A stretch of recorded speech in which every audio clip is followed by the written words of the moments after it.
Do you want to know the secret to dead-on balls accuracy? Stay tuned.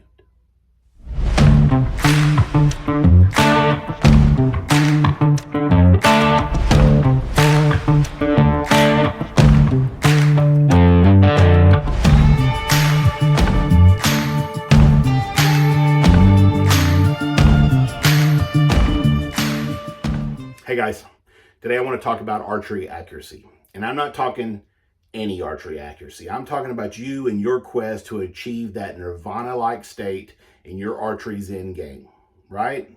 And it's more than that. I'm looking for dead-on balls accuracy. Dead-on balls accurate? It's an industry term. Dead-on balls accuracy. That's what we're looking for. To be dead-on balls accurate, in my mind, I believe you need three things.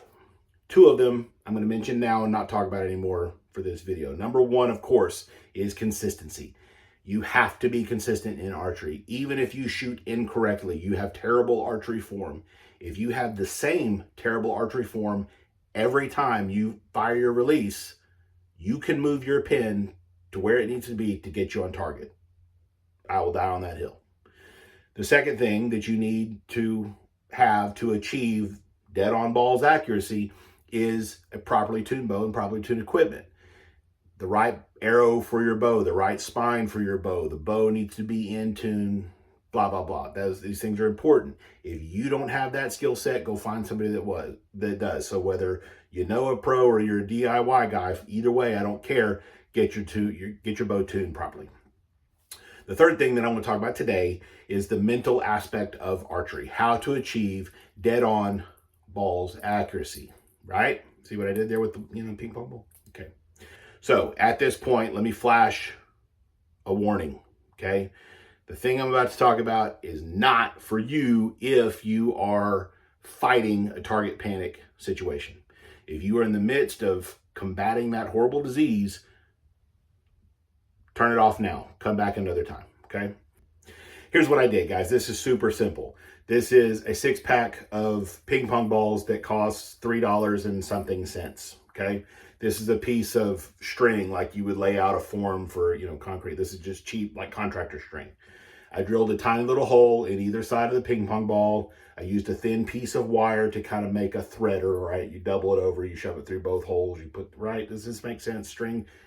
Comment below, email me if you need help on how to thread string through a ball. I'm glad to help you. But anyway, I've created this little target. The concept of this target, of course, is you suspend it out in front of your homemade layered target. See video attached, which is here. One way or the other, I'm going to put a video there or there.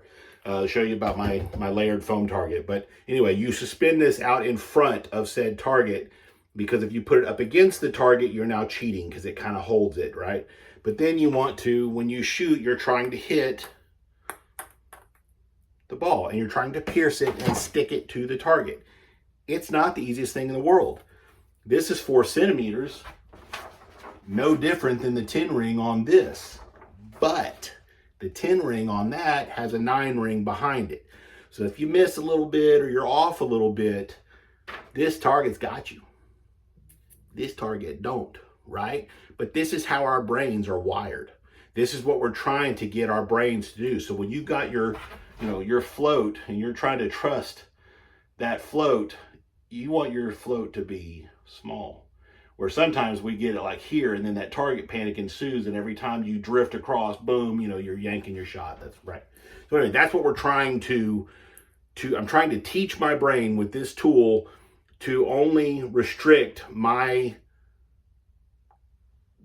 acceptable, comfortable level to 4 centimeters for the 10 ring. This is that American concept of aim small, miss small. If you're not first, you're last. No points for second place, right? This stuff is drilled into our brains throughout our lives, but when it comes to archery, a 9 is good enough, right? So that's what we're hoping to avoid. We're hoping to train ourselves out of this with this. And guys, it's just a lot of fun, okay? So this is your challenge. I challenge you to make it. I challenge you to shoot it and to let me know how you did. Was it harder than you thought? Was it easier than you thought? How many arrows did it take you to hit it? How far did you go? Did you go at 20 yards, 18 meters, or did you reach out? Did you go out 50 meters or so, right? How far did you go when you made this?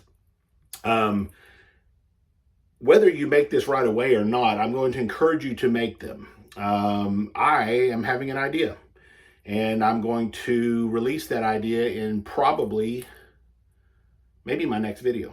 If not the next video, it'll be the one after that, okay? I've got an idea that I hope will do a lot of good for archers and non-archers alike. More on that later. So make one, make 12. I don't care how many you make, but shoot it, get back to me, let me know what you thought. And as always, guys, I appreciate it. Please like, comment, subscribe, send this to your buddies. Anybody you think this might help. We're having a lot of fun here, guys. I appreciate everything you do, all your love and support. Peace.